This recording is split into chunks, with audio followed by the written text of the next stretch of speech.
This podcast is the sole property of Proud Sports. Our thoughts and opinions are our own.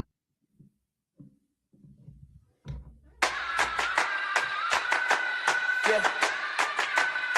They say I walk like a king, talk like a king. You can act around now, say the same thing. They chasing the fame, they all want the name. But they ain't got what's running through these veins. Say I walk like a king, talk like a king. You can act around now, say the same thing. They chasing the fame, they got want the name. But they ain't got what's running through these veins. Make way for the king. Welcome into the Proud Panthers podcast, and I am Steven. We appreciate you being with us, and don't forget, this is your home for everything High Point University basketball. You can follow along with it on X at Proud Panthers, as well as myself on X at Stephen Beck PS. The most recent win for High Point puts us now to 8-2 on the season. They bounced back after a little bit of a stumble against SIU, but beat NJIT on Friday night. And now we are back here on the Proud Panthers podcast to discuss that. Also hear from head coach Flynn Clayman coming up right after this. High Point University, the premier life skills university, is ranked the #1 best-run college in America by the Princeton Review. Employers value HPU's real-world preparation. Students love unprecedented access to global leaders on High Point's inspiring campus. And parents appreciate HPU's God, family, and country values. Choose to be extraordinary at High Point University.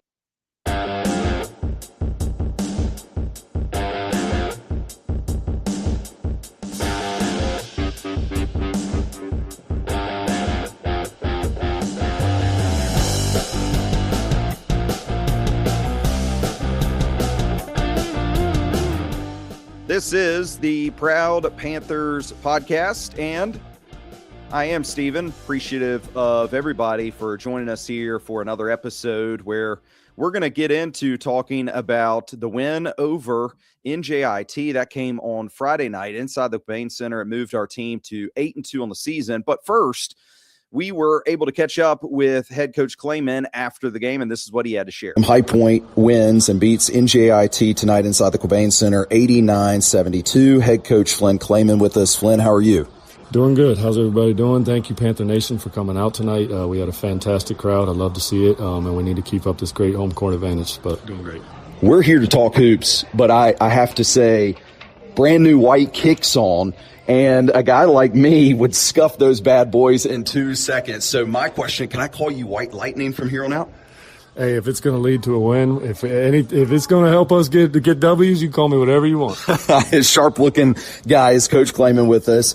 Tonight was important, I feel, because of two things. One, we just had a game a couple of nights ago here inside the Quabain Center, and piggybacking off of that, it was unfortunate the way that it ended and turned out. So how does it feel to be able to come back out tonight and succeed?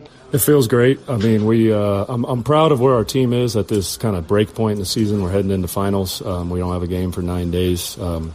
We're 8-2. I haven't checked where we are right now, but I'm big into the analytics. But we're about 25 spots up where we were from preseason rankings in terms of KenPom. We are the highest that our program's ever been at this point. We're about 45 spots higher than we were last year at about this point, and we're talking a bunch of new guys coming together, putting their egos aside, and trying to win for High Point University. The other night was very hard on them, but they showed their character tonight and their ability to respond. And then even tonight, there was a little adversity. I mean, that team is scrappy. They've gone on the road and beaten Fordham. They've beaten 2 other Division I teams. They are a risky shot-taking team, and when they start making some of those bomb threes, the game can get interesting. It got to 9 points in the second half. We didn't waver with confidence. That showed our character also, so proud of the guys. You referenced the three-point shot, one in college basketball that you would argue is pretty important for success load. My question is, because some High Point fans are curious to know, are you willing sometimes with regards to the way you try to prepare defensively to allow a team to take those risks on those longer range shots? No, I would say, in terms of like our last game, there was just some blatant lack of effort on some not rotating and not closing out to people. And then I got to obviously go to the film, but I saw a few more mistakes tonight and where they got a couple threes. Now, you can obviously get threes against any defense. In today's basketball, some of the worst defenses in Division I basketball take away the most threes, believe it or not. And some of those teams have been in our conference the last couple of years. Our conference is a very packed-in conference. It's a conference that lives at the free throw line. It's been the second in free throw rate the last couple of years. That's pretty consistent all around mid-major basketball. So our goal is to take away the paint, but I can promise that some of these threes that are wide open are mistakes. We are not supposed to be giving up wide open threes. Well, now you're going to have to turn into a completely different coaching staff to really coach the guys to get to their tests on time and be ready for finals. But other than that, how is prep time going to look over the next week getting ready for our next matchup with App State? Yeah, I mean, it gives you obviously finals are super important, and our guys are fantastic students. We're actually I love where we are academically. I want a graphic for a GPA record coming out soon, but I don't want to jinx it because we still got to get these finals right. But this 9-day period is a chance to regroup, be appreciative of where we are, but look at some things that we've messed up on and that we need to improve on, and there are plenty. So that's what these 9 days, I believe, are about. We looked at our schedule and we see a couple opportunities to improve ourselves. Once you start getting to games, it gets tough sometimes to really work on yourself and improve yourself because the games come so fast. So these 9 days will be critical. In a few words, for our fans that probably have some similar households, that have some App State Mountaineers folks sharing the same space, what do you see from that team looking ahead? Well, first and foremost, Dustin Kearns is a very good basketball coach. They're scrappy. They're a little younger than they've been, so they have struggled relative to past seasons, but they're having a solid year. And we appreciate them doing this basically a home and home on neutral court type thing. This is something that we'd like to keep up with good local mid-major programs, and it takes somebody willing to play to do it. You can't just play yourself. So we're looking forward to going down there to Hickory and having a good basketball game with them. As always, appreciative of the time, Coach. Thank you. Go Panthers. That was head coach Flynn Clayman joining me after High Point beats NJIT, as I mentioned, on Friday night. Final score was 89-72, moving to 8-2 for High Point, making sure that we bounce back the right way after the loss to SIU inside the Quabain Center within the same week. Leading scorers, I'm sure by now most have seen, but Rob Martin really picked up pace in the second half and led with 21 points for High Point, 16 for Terry Anderson, 11 for Cam, and 10 for Braden Hassan, who I also felt had a really nice game the other evening. But I'm here tonight really to share with you a couple of thoughts to put a bow on the NJIT game, but also revisit a couple of the comments that Coach Clayman actually just made there for us. I know with the loss against SIU, for me personally, I didn't really care who they played the next game. I would also say that as long as we won the next game up after the loss, I didn't really necessarily want to get into the weeds of what the score was and how big of a margin we really beat them. What I desired to see was a bit of a shift from some of the things that led to a loss against SIU. Now, if you want to really get back into the game where we did lose to the Salukis, and I shared how we got there, then by all means go back and check out the archives, because we do have an episode that talks a lot about that. Partly was to do with how Southern Illinois look to really push their chips into the middle of the table and go all in on trying to win that game, in my opinion. But also there were self-inflicted things there. And so with this game against the NJIT team from Friday night, like I said, wanted to just make sure that the same mistakes, the same concerns that we had control over, that those weren't made again. Now, I feel as if they weren't fully made again.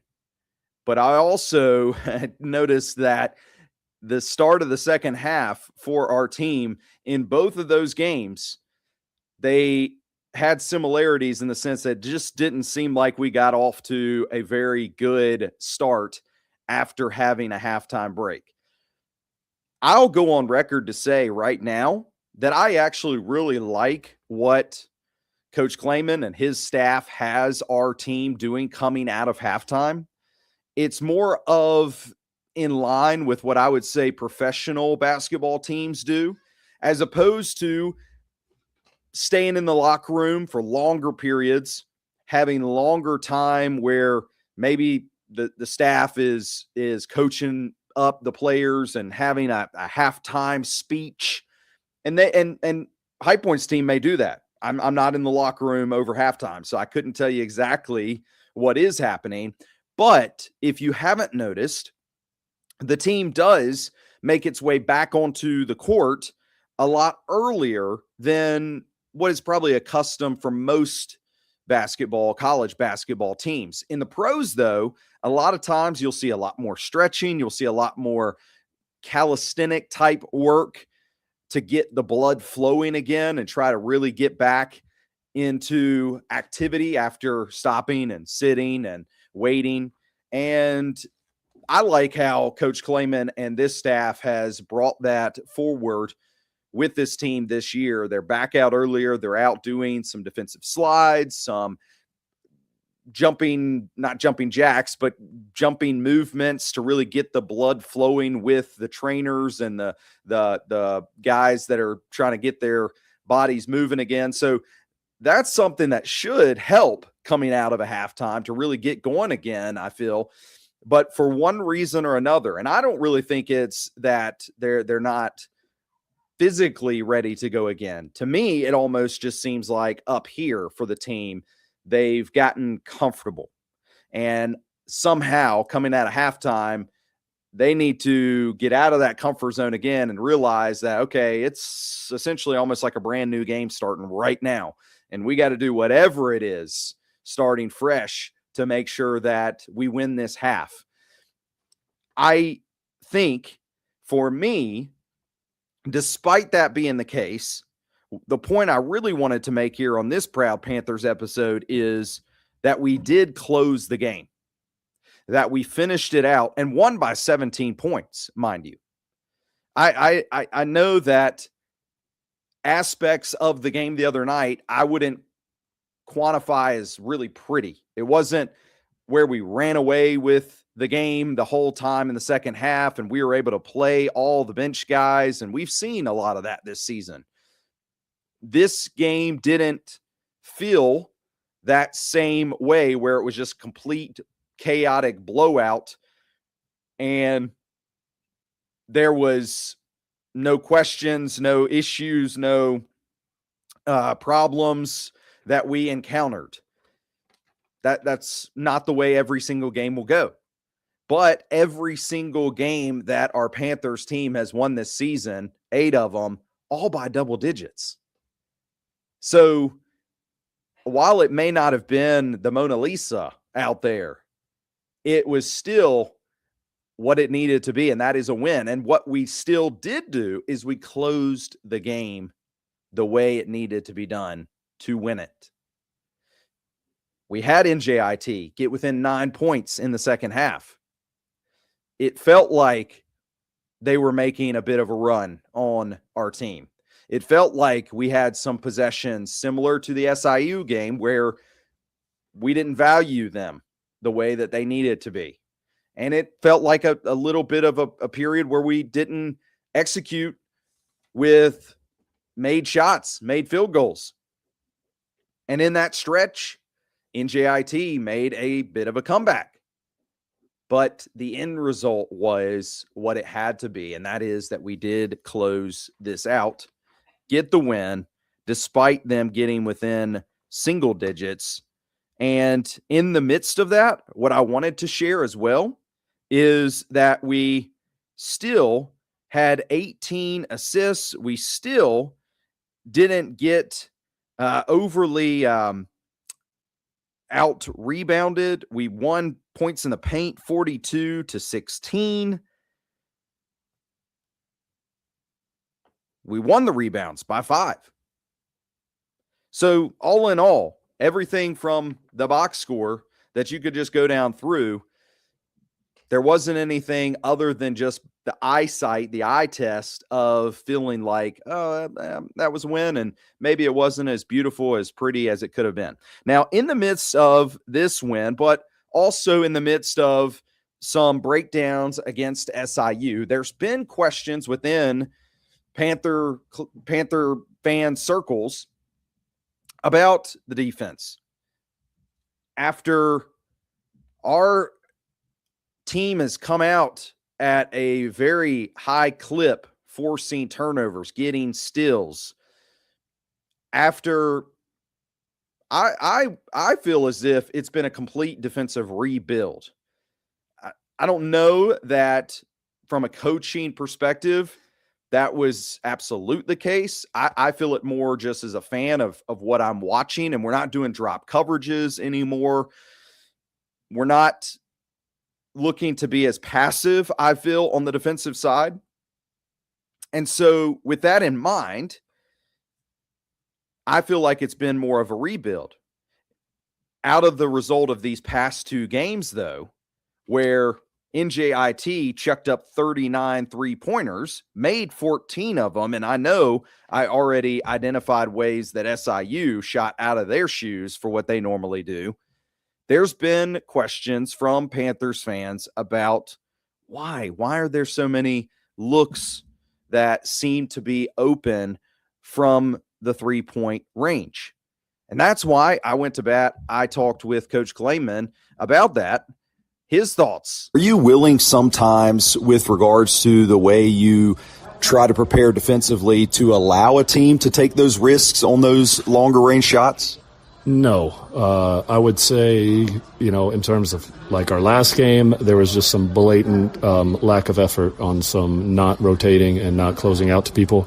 And then I got to obviously go to the film, but I saw a few more mistakes tonight in where they got a couple threes. Now, you can obviously get threes against any defense. In today's basketball, some of the worst defenses in Division I basketball take away the most threes, believe it or not. And some of those teams have been in our conference the last couple of years. Our conference is a very packed-in conference. It's a conference that lives at the free throw line. It's been the second in free throw rate the last couple of years. That's pretty consistent all around mid-major basketball. So our goal is to take away the paint, but I can promise that some of these threes that are wide open are mistakes. We are not supposed to be giving up wide open threes. So it's not a mindset. It's not a plan. It's that the team has some things that need to be cleaned up. I knew that after watching that SIU game, that there was an effort question involved. It's the only way really that you could really get from 12 points lead at the half to having it be a game in the second half and losing on a last second layup, given that SIU did make a lot of threes. That's a component to that comeback, but just something about the way we came out that second half looked flat. I said that. So that's on the defensive end as well, and that leads to some open looks if guys are blatantly not giving the effort that they needed to. And Coach Clayman said that. Acknowledged again against NJIT that some more mistakes were made. I just said coming out the second half, it still seemed as if mentally something needed to click, and our guys need to get under their minds that, hey, brand new game. We may be up at half. Doesn't matter. We got to win this half. And the team, for all I know, may be breaking it down even into, I know a lot of coaches, a lot of staffs that break it down into media timeouts, like this next 4-minute stretch or this next run before the media timeout. We got to win this section. Let's do that first. So for Panthers fans that had questions on the defense, why are there open threes? It's not something that's planned. It's not by design. It just means that there's things there that have to be reset, replanned, now that we're at this, I feel like a good breaking point. Coach Clayman mentioned that with me after the game. You heard his comments there that this is an exam week. It's a period that it's kind of nice to think of it as like, okay, that portion of the season is stopped and is behind us now. We went 8-2, won all of our games by 10 points, had a couple of stumbles there, but we're still the highest we've been. And Ken Palm, and you heard he looks into the analytics and really gets after that kind of stuff. And so I would say we are very far down the road beyond where we even were a season ago. And everybody that I generally speak with as a Panthers fan, I don't think I've ever heard anybody that would look back on that season and say, yeah, that was disappointing. So if we're beyond where we were last season, we're on the right path. But it doesn't mean that we're perfect. It doesn't mean that everything is where it needs to be. And it doesn't mean that there's still not adjustments to be made as we now reset. So this week, I feel like comes at a great opportune time to say, okay, past 2 games, what's going on out of halftime? What do we need to do to fix that part? Okay, there's some open looks from 3-point range that these other teams are really going after. This is something that we can fix, and it's been identified by the head coach. I would say that will be enlightened to the team in a lot of different ways this week as we prepare for the game against App State coming up on Sunday in Hickory. That game, we are going to look ahead and talk a little bit about. Actually going to have some guests with us here on the Proud Panthers podcast again coming up on our next episode on Friday. It has been such a fast-paced game, short break game again, that it's been difficult to squeeze in some of the interviews and catching up with some other players and other coaches. And so expect that to be coming also later this week. But what I will say, and I appreciate Coach Clayman even mentioned it as well, that they want to continue these home and home type scheduling with in-state, good, solid, mid-major teams. So this being the time that we visit their end of things. Of course, App State traveled and played us in Greensboro in the Swarm facility a season ago, and that game was one that was very similar to the Big South Championship game, because in the second half, we were trailing by double-digit points. I don't have it right in front of me right this second, but I want to say it was around 12 to 15 points in that game as well that we had to storm back. We had to make a pretty big move in the second half to beat App State in Greensboro last year. So going there to Hickory coming up on Sunday, I would assume that they're going to be ready. It's going to be one that they've got penciled in just because of the way it went last year, but also on top of that, again, in-state foe. So I am always about that. I really appreciate that these two teams have this kind of matchup scheduled. I hope that we're able to do more of that, but here's the real key, and that is what Coach Clayman said. You got to have people willing to dance to do it. It can't be just one-sided. Wake Forest, they're not willing to dance. NC State, not willing to dance. UNC and Duke, not willing to dance. Thanks to App State for being willing to take on this matchup and to do this with us. So looking forward to that game on Sunday. As I said, we'll have more thoughts getting ready for that App State game, but also the hope is that we'll have some guests joining us, get their thoughts. Don't forget, after the game, you can always join us for Proud Live. For this App State game, I hope you'll join me on Saturday. I'll be telling you more on Friday about it, but our first episode of Waking Up Proud was on the radio in the Triad on this last Saturday. We talked some High Point basketball, so for those that joined us, I appreciate it. I hope more will join us in the near future, just like they will here on the Proud Panthers podcast. Make way for the kingdom, king me, checkmate.